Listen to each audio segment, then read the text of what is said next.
All right, ladies and gentlemen, we are back with another channel map. We are talking about June, the month of June. It is the 1st of June when I'm recording this.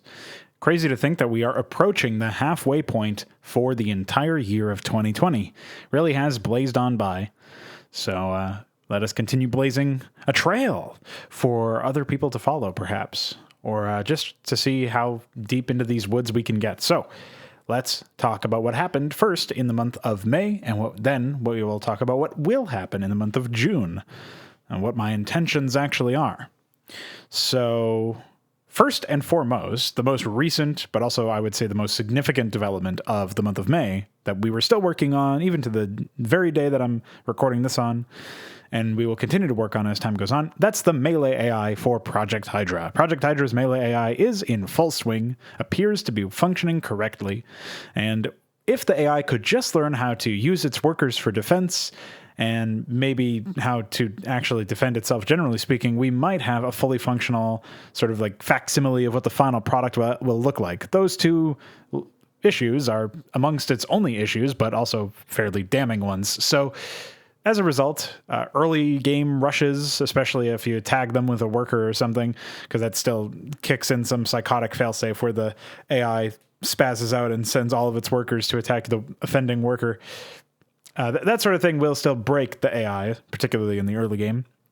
AI will still crumple over like that, but after that, it gets pretty competitive. And of course, depending on which AI personality you might be fighting, such as the ever epic Forgate from the Protoss Templar personality, you may find yourself in for a world of hurt.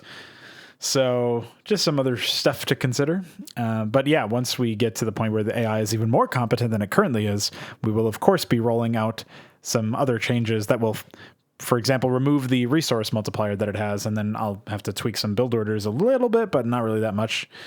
And maybe not at all, actually. So yeah, the Melee AI has been quite the revelation. It allows other people who are working within their, the Hydra game state to develop content like campaigns or even Melee maps.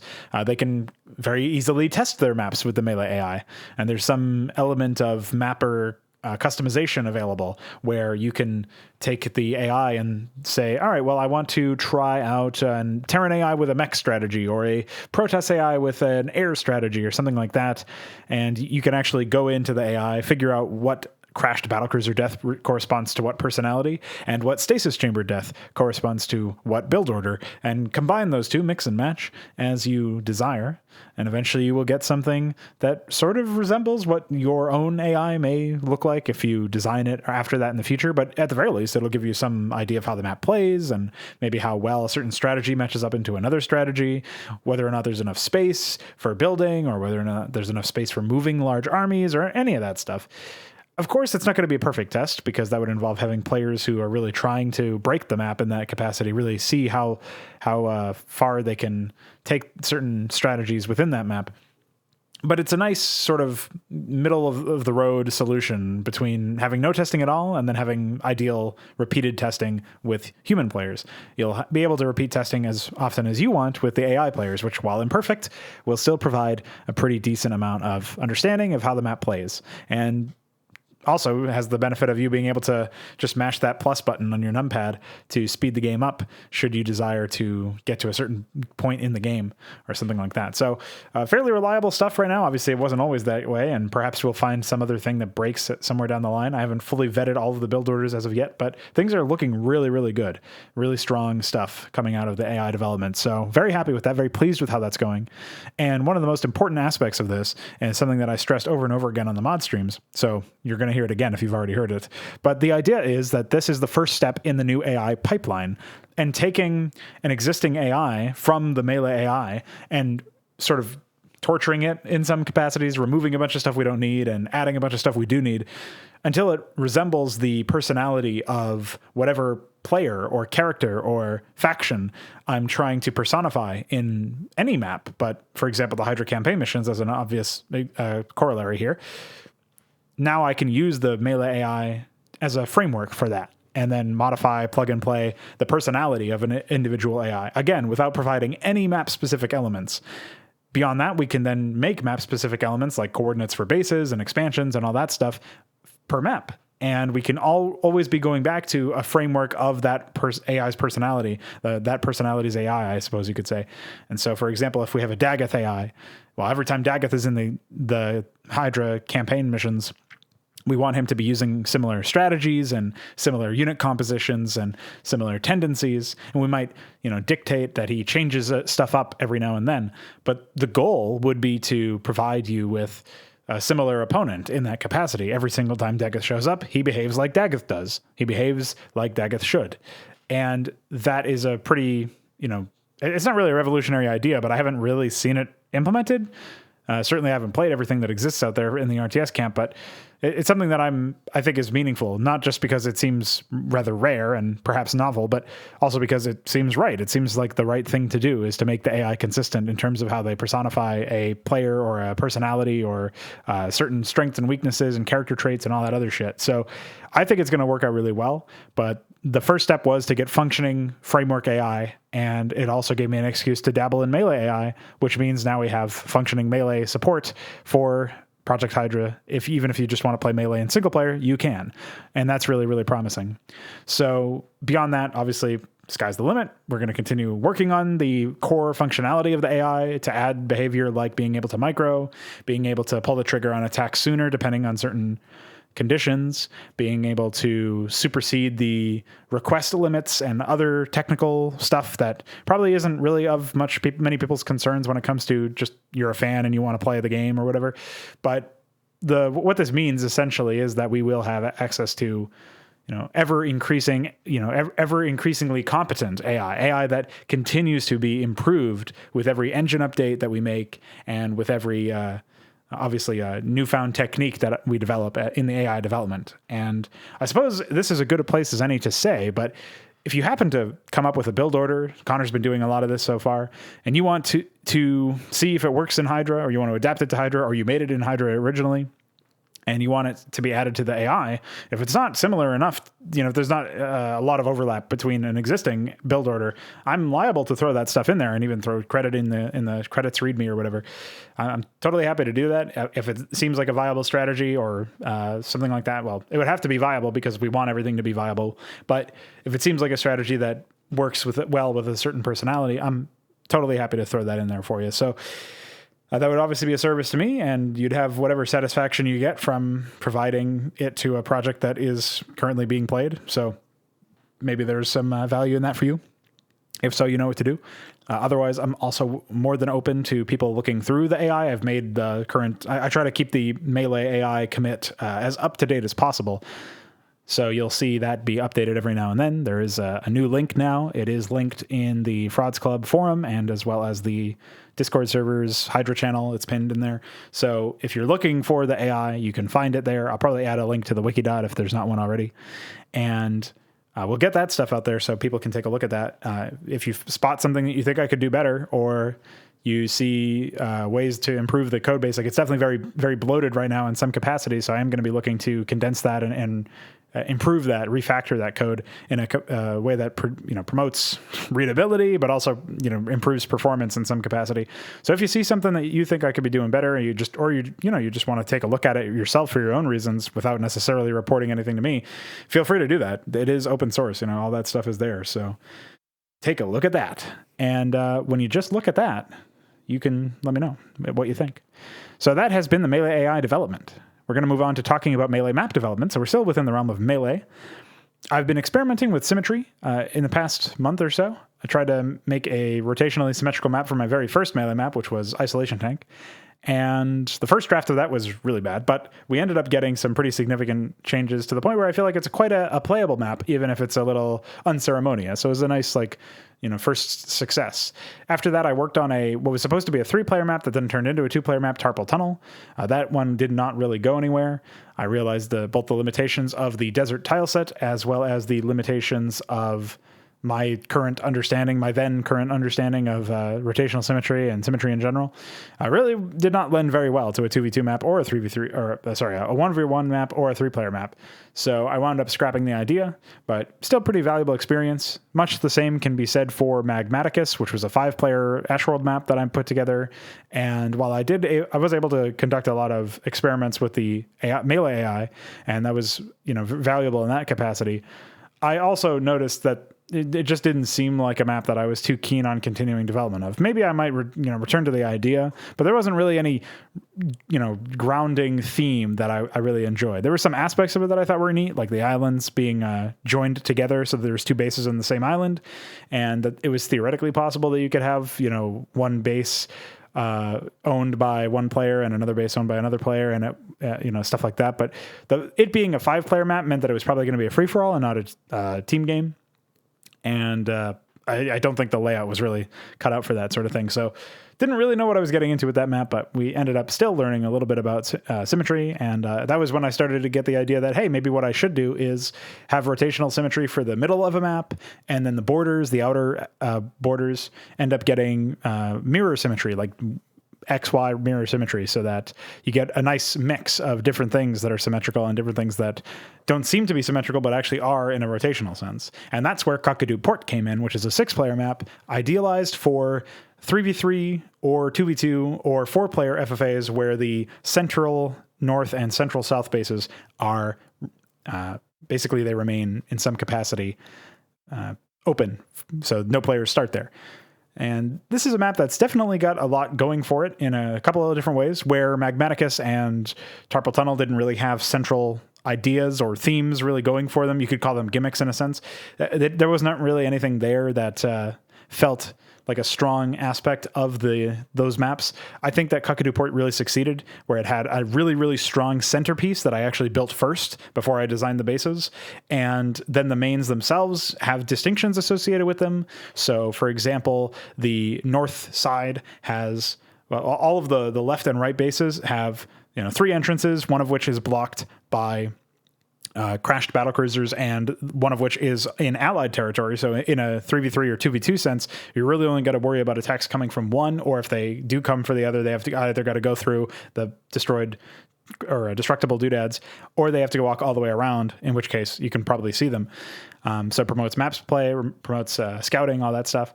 Also has a lot going for it with some visuals, where I ended up putting together some coastal asphalt as a new tile type, and that was a nice experiment that really, really paid off. It looks really nice for the islands. I think the double gas islands themselves, which are what the coastal asphalt sort of comes around and surrounds, I think that works out pretty well indeed, because of course it is very limited in terms of build space. I aggressively limited the build space in that area, so good luck actually trying to get anything done there. Probably the weakest parts of it are like the area where the mineral only is and the area where the high dirts are. So that there's one mineral only on either side, and it's on the other side of the island of the double gas island. And then there are the high dirt areas where there's an area of high dirt near an expansion on either side that feels a little, I guess, superlative, or not superlative, but not necessary, basically. And so because it doesn't seem like it's really that useful, or maybe it's just too niche to ever actually have combat take place there, it's really just like a small way that you can elevate your Z if there is any combat that goes down there, but it's unlikely to actually show up in most cases. So it's probably fine. It's like meh, but really the worst parts about the map being kind of meh areas where there's unlikely to be any combat there. And so there's unlikely to see any actualization of any value that the terrain offers. That's a pretty big success, I think, as far as this being, I think, my 4th attempt at a melee map recently. Cause yeah, so this would have been my 4th attempt at a melee map. And that means that I think we're learning. We're able to really, based on our education, using all of the other maps as sort of stepping stones to this point, I think Cuckadoo Port is definitely the best map that I've made, but also a pretty decent, like, early map to make in the first place. So the double gas on the 3rd and 6th players are unique in that, obviously, it's a different way. It's asymmetrical in terms of the teams in theory, which is why I advise that if you're going to play this as a 4-player FFA or a 2v2, you would leave the double gases open so that those could be fought over. But there's all sorts of different things that play on this map, and I think it's a pretty exciting one. So if you haven't already checked it out, obviously that would be something that you might want to do, especially since now there is indeed melee AI. And with that, we bring ourselves to the close of the melee map discussion. I don't know when I'll be making additional melee maps. I don't have any plans to do this month, as you'll see when I get to the point where I'm listing off my Brood War plans for the month of June. But in the month of May, we experimented. We obviously kind of faltered or stumbled with the first 2 attempts after Isolation Tank. And now here we are. Cuckadoo Port's got really delivered on a lot of ideas, and I think the central theme being that midsection and the water and stuff. Once we get more custom art done for that, idea of like submerged substructure and stuff, which I talked to DF about a while ago.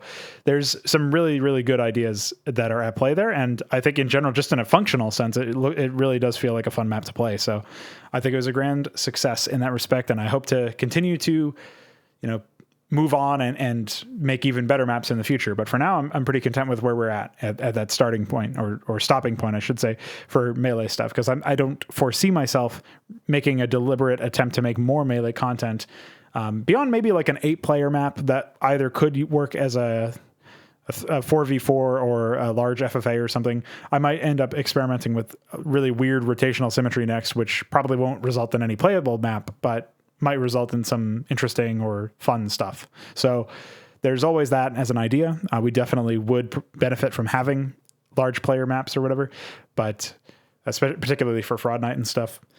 So that might be something that I do, but we actually have a few people who are already starting to add more melee maps to the game. We got Balethal, who made a 4-player map and then an 8-player map. And while both of them were rougher on the edges at the beginning of their lifespan, I think our feedback has provided them, Balethal, with some pretty good tools as far as improvement. We have Dark Metzen coming in with both a 4-player map and an 8-player map as well, although he did it in reverse order.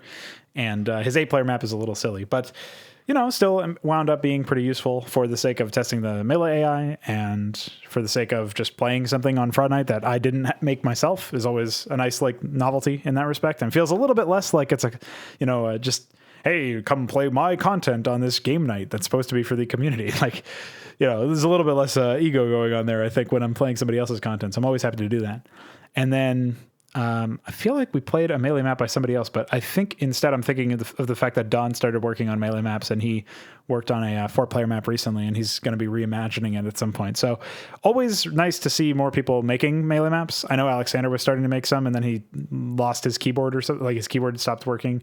And so he's got to wait for stores to open up again so that he can get a new one, which sucks for him. But hopefully he's able to persevere in those trying times. And the bottom line is we have melee maps coming, even if they're not made by me. And I'm more than happy to see how I can help other people produce higher quality melee maps with the knowledge that I've gained just from the self-education in the month of May, as well as just my cumulative knowledge. Of course, Connor is another great resource when it comes to that, because he's played so many melee maps for so many years, basically, him being a ladder player in that sense. So there's plenty of resources for that sort of thing. If you're interested in making melee maps with the Hydra tile sets for the sake of Hydra's game state and playtime on Fraud Night and all that stuff, I will be happy to assist where I can. So apologies if I did actually forget somebody who did make a melee map that we did play. I feel like maybe I did. I still feel like that, but I can't remember. So maybe I'm just going senile in my old age. So that ends our melee discussion. The other thing that happened in the month of May, although it was rather brief, was my dive into Rust. I tried to self-educate when it comes to Rust. I didn't get very far, and I didn't stick with it very long. It's no coincidence that those two are coincidental in that sense. Or rather, it's not a coincidence that the fact that I did not stick with it for very long and I was not very consistent with it means I didn't really, internalize a lot of it the same way that I did with assembly. So one of my goals for the month of June is to get back on that. I'll talk a little bit more about that later on. We also did a whole lot of video content, including a bunch of podcasts, a couple of CSGO map analysis videos I think I did 3 this past month. I did one for Rampart, one for Oasis, and one for Safi. I can't believe I remembered all those names. Holy moly. But I was going to do Cappadocia. which is another map that was for the same contest that I was still doing cleanup over. But unfortunately, that map is just destroys me. So I cannot. I physically am not able to. I'm sorry.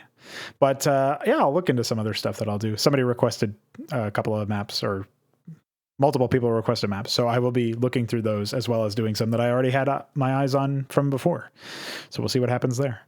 But aside from that, we started doing campaign playthroughs again. So this might have even happened in April. I don't really remember when I resumed it full time in that sense, but I'm pretty sure it was mid-May, because it was after we finished the classic FPS stuff with Dynamo, which I believe we uploaded the retrospective on for recently, like in the past month as well. So the campaign playthroughs were pretty silly to start off with. Obviously, I started out with that meme project, which pretty much describes every project, I guess. But that meme project, Clan Wars. And then from there, I think I know we did All Confederates Must Die Zero. I know we did the Revenger, something like that. And there was one other that we did at some point. But I don't remember what it was. Clan Wars, ACMD Zero, The Avenger. Oh, I guess that was it. I thought I did another one at some point, but it was just a Zerg expansion, which is what I'm continuing to do. And that'll be a complete playthrough. I think there's 2 more campaigns to that. We already played the Zerg campaign. So we'll see what happens there. And that is that. That is my recap. So that's basically what we did. How do I feel about the campaign playthroughs so far? I think the Zerg expansion ones are a little bit more educational. And despite the fact that the product itself seems kind of dysfunctional, hopefully it ends up being more educational than the earlier ones. The earlier ones were kind of like me getting my feet wet back with casting and using meme projects, admittedly, to that end before trying to really dive into a project where I wanted to be educational. And that is why I opened up with all that stuff. And so that is where we find ourselves. I think it's fine. I don't think it's that, terribly difficult to continue on my path there. I don't know when we will stop making custom campaign playthroughs. I still have like 1 or 2 projects that are of somewhat high notoriety compared to obviously everything else that has no notoriety. Huncraft, for example, which has an English translation, but a rather complicated installation process from what I remember. And probably a couple of other things as well. So there are a few things that I still have to play that aren't just completely like irrelevant or obscure or whatever. So I might prioritize those after Zerg expansion, but we will see. We will see. Obviously prioritizing stuff that has voice acting if possible. So just wait. Eventually we'll be doing some stuff. And eventually we'll run out of shit, and I'll go back to working on like the actual Let's Plays of real games and not custom campaigns. So I don't think that'll happen this month, but it is in the future. So stay tuned. I actually expect that the video content in general will reduce in frequency because of the fact that I am going to be going back to work for 4 days out of a week instead of 3. I don't want to run out of money, basically. So that is the motivation there. But yeah, that's that. So what are the plans for this month of June? Well, I do want to do the campaign personality AIs. So I was talking about the AI pipeline earlier. I want to walk through that pipeline and see where we go. That'll be later on this week. We're going to be doing that. And that means that we'll see Vizergo 1, Vizergo 2, Vprotoss 1, Vterran 1, Vterran 2.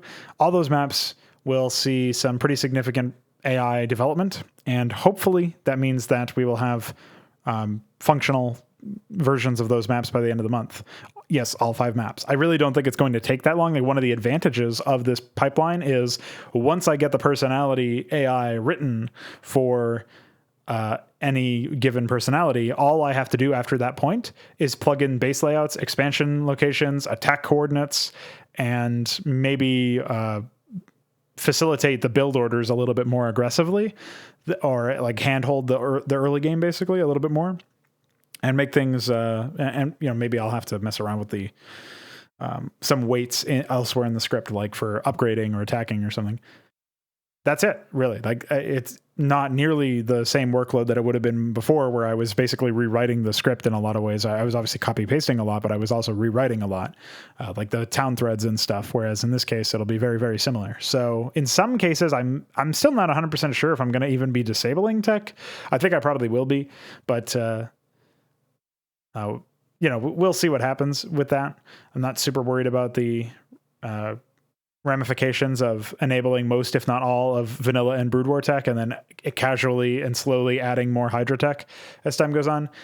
I think the biggest changes to the vanilla tech and Brood War tech probably need to be tutorialized in some more obvious ways than just deadpan enabling them and letting the player find them out for themselves. But that is also an option, so I'm not ruling it out completely.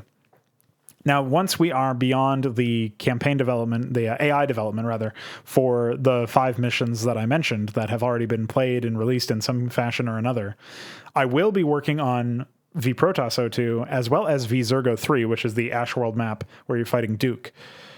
I don't expect that we will have anywhere close to playable versions of these maps by the time that this month ends and I'm doing the next channel map. That being said, I am pretty confident that we'll at least have functional layouts of one of those two and development on the functional layout of the other one, the missing link there. And that is what I'm going for. So I'm going for released versions of the 5 maps and progress on versions of the next 2 maps. And I'm deliberately avoiding Veterano 3 because we're going to need some pretty significant engine changes for that. But if I get to the point where I'm even going even further in the other campaigns, at some point I am going to probably just start looking into whatever we need to do as far as Rust goes for the engine improvements for the 3rd Terran mission. And that is where we get to my next thing, which is Rust progress in general. So it's kind of a little challenging here to bother with all of this stuff, especially with my free time going to be going down in terms of the 1 extra day of work every week. So because of that, I'm thinking that the Rust progress will probably be minimal, but I still want to make actual strides and be able to say, hey, at the end of June, I know more about Rust than a meaningful amount of additional information has entered my brain regarding Rust than what I had at the end of May. And that is my goal. In the same vein, I'm going to continue graphic conversions from 5 Nations and from Atomic Punk. Atomic Punk is a really rare Korean RTS game that Dynamo sent me a link to. Who I don't know who gave it to him in turn, but Dynamo sent me a link to that. I sent that to Voyager, and now Voyager has been slowly converting some of that stuff. I told him I would convert a bunch as well, and I just haven't gotten around to it yet. So at some point I will be doing that, probably after some AI developments have happened and some map developments for the 2 new maps for Hydra's campaigns are working, and after I've already messed around with Rust. So that's like lower on the totem pole in terms of priority. But it will be something that I dabble in this month. And yeah, the last thing on the list of Brood War is, as you can see, if possible, Hydra mod development. Yeah, that's what I put in the fucking description, man. If possible, because I don't really know. Not only do I not know if I'll have enough time, but the other issue is I don't really know what kind of development we'll be able to do in the first place. Yeah, I could probably assist with some of the additional mechanics or spells or something, but at this point we really need those extenders. We need extenders for a number of units, obviously, in the data array. That's going to be really challenging to do, but we also need orders. We need tech, although it's not as pressing. We need weapons. We need images, flingies, and sprites. I think those 3 are definitely the most pressing, the most important, followed by orders, followed by weapons, followed by tech. With units obviously being the one that lords over them all, but probably the one that we'll leave to close to last or something. We need sound effects as well. We need to be able to add more sound effects. That's actually a pretty critical part at this point. And once we get those extenders, it's figuring out what graphics actually go to what unit, which I haven't yet actually explored because I haven't been able to. It's sort of like, it's not really low hanging fruit, but it's time that when I invest the time and development into picking a graphic, porting it, coloring it well with the team color, all that stuff, I'm going to then have a lot of layover before it gets to the point where I can actually take that graphic and plug it into the game, because we need to wait for all these extenders. So there's not a whole lot of motivation to immediately dive into that. So That being said, I'm sure somebody else could use the graphics in the meantime, so maybe that can be a clever excuse I use to convert more stuff from Five Nations and from Atomic Punk, so we will see. But that's why I say, if possible, on the Hydra mod development side, because it's a lot easier for me to continue working with AI and a bunch of other stuff than it is for me to work with adding more units. I literally can't add any more units. We are completely out of flingies. So based on that, that's where we are. And at some point, I am going to be reinstating all of the shit that I cannibalized, like critters and some of the special buildings, maybe, just so that people have access to that stuff. And that'll be after the extenders are well and truly tested and don't have any problems with them. And I can comfortably say, hey, I can, now work with all this stuff. And so here's all of the Brood War buildings back, like the power generator and shit. Here's the Zone Temple back. If anybody wants to use that stuff for their maps, they're now able to, because actually in the melee maps, you probably want some of that stuff for various reasons. So that is what it is. For video plans, I still have CSGO map analyses on this list. I have it listed as very occasional because I've done the contest wrap up. There was a contest for wingmen or something, but I'm not super concerned with that. I will probably do the maps eventually, but it's not a priority. Otherwise, it's, the StarCraft campaign playthroughs. Offline, emphasis on education once again, just like before. So we'll be continuing with Zerg expansion. We might just immediately go from that into Finale, which is the other campaign by Zeus. And otherwise, we will sit back, relax, and hopefully play something that is actually good. In the future, we will be diving into compilations and video essays. As per usual, I pretty much say this. This is a staple, but with the by design video that I released in May, we've already primed the way there, paved the way a little bit with some understanding of what the pipeline probably looks like, at least for the audio portion of the video essays, because that was the script and the audio. And after that, I can mess around with the video a bit later on. So that is the channel map for June. Obviously, I spent a long time recapping stuff. I think more time recapping than I did planning, but that's how it is sometimes. May was a pretty action-packed month, and a lot of really exciting developments came of it. I don't expect anything less from June, honestly, even though I'm going to have a little bit less time to be productive on my own projects because of my work schedule. That being said, thank you for listening and taking in all of this yummy information. I hope it was worthwhile for you, actually. And I hope you will continue to join us on this very bizarre journey down the modding and game development goat hole. I would say rabbit hole, but this is clearly too big for a rabbit. And that is my sign off. Bye.